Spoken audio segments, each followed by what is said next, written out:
Hello everyone, I welcome you all to the EVS class, and today we will be discussing about the new topic, that is plants and animals in water. That means we will be talking about the aquatic life system around us.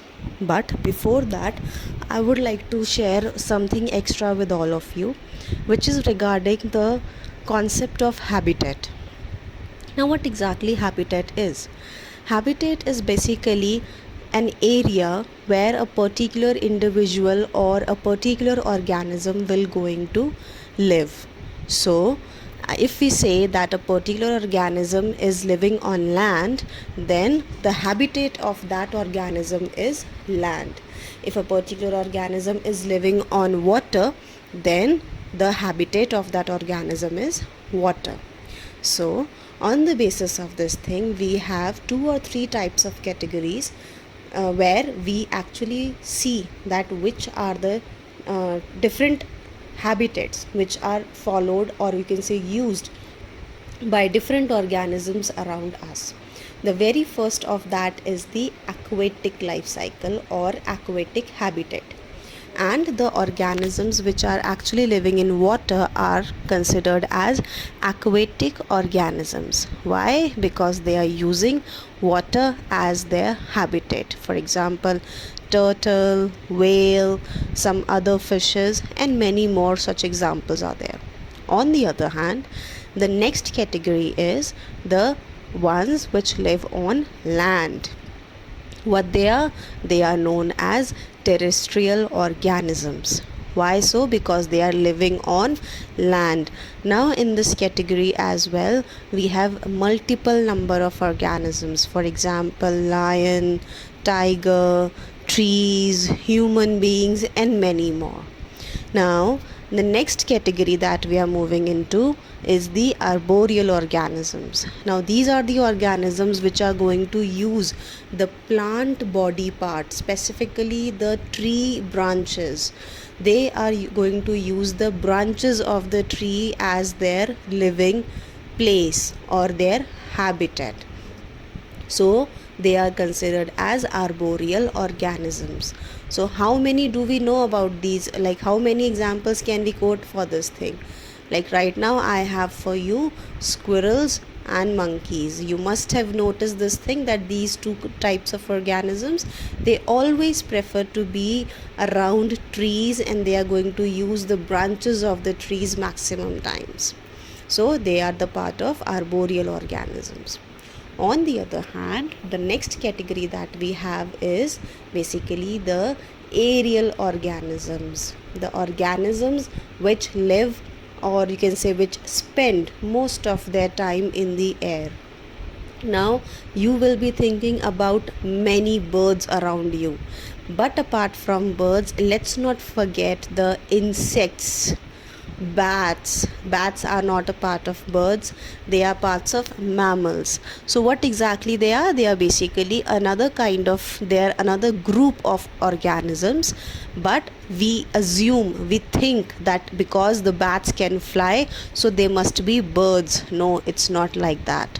They comes under the category of mammals, but they do fly, and they spend maximum of their time in the air only. So they are considered as aerial organisms. And what other examples did we quoted? We quoted about different kinds of birds, some insects like butterflies, moths, grasshopper, and many more.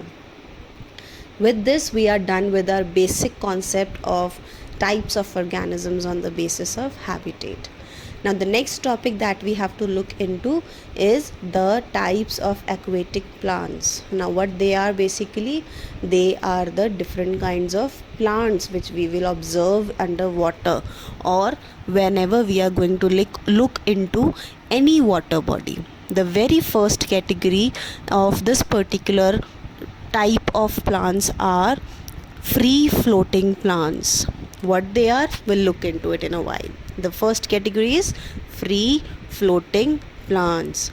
The next category that we have to understand is rooted aquatic plants with floating leaves. Now, some of you must have observed this thing, the name are different and somehow interrelated, because once we will look into the deeper content, we will see that the things are interrelated.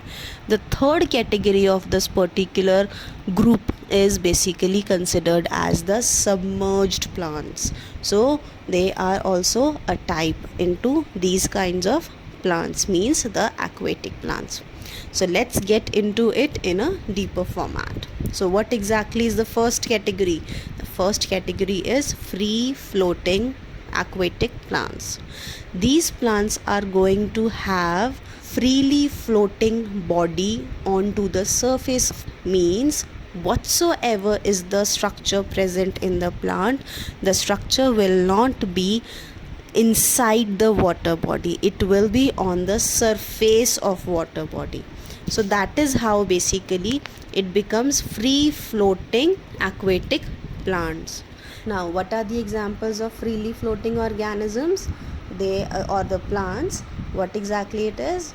For example, we have Wolffia, we have water hyacinth, we have Pisthia.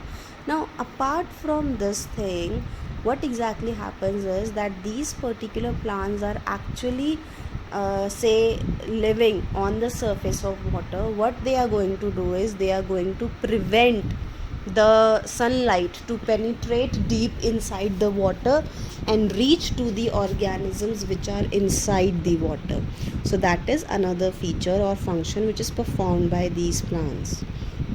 Now, apart from this thing, these kind of plants are going to have spongy structures, spongy stems, so that they can have lots and lots of air on into air themselves, so that they become lighter in weight and they become what? They become floating. That is why they comes under the category of freely floating organisms. Now, the next topic that we have to discuss is about the second category. The second category now we have, that is rooted aquatic plants with floating leaves. Now, these particular plants are the plants where the root is available and they will be attached to the bottom of the water body, but their leaves will be coming onto the surface. Why they would be coming like that? Because their long stems are hollow and they are light in weight, because of which the leaves will going to come on top of it. For example, in case of water lily and lotus. So what we will see is that the plants are going, the body parts are going on the surface, whereas it is attached to the bottom of the particular area. That means the sea bed, we can say, or the water body bottom. Now, another feature about these particular kinds of plants is that they are going to have broad leaves, because of which what will happen, the small birds can use it for nesting purposes. Another important aspect about them is that they are going to have oily surfaces. This way what happens, that the leaf will going to become waterproof and it will not going to keep on holding the water onto itself. Now, the third category that we have to discuss is the submerged plants. These are the plants which will going to remain inside the water and they are going to have thin and ribbon like leaves, so that they do not create any sort of resistance to the flowing water.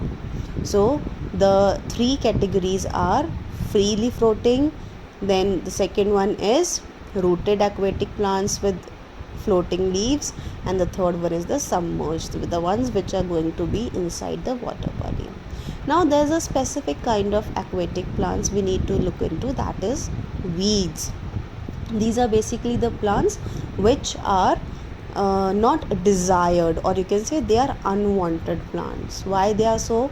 Because they are not grown purposefully. They grow on their own by taking the nutrition and sunlight from the water, and what they do is they affect the aquatic life, and sometimes they even kill them. For example, in case of water hyacinth, which is also known as the terror of Bengal.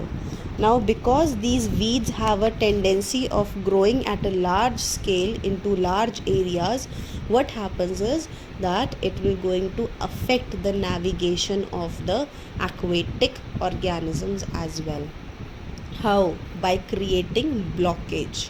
So with this we are done with our first video of the next second chapter that we have discussed, that is plants and animals in the water. Now I hope that you all are learning well, so keep doing like that only.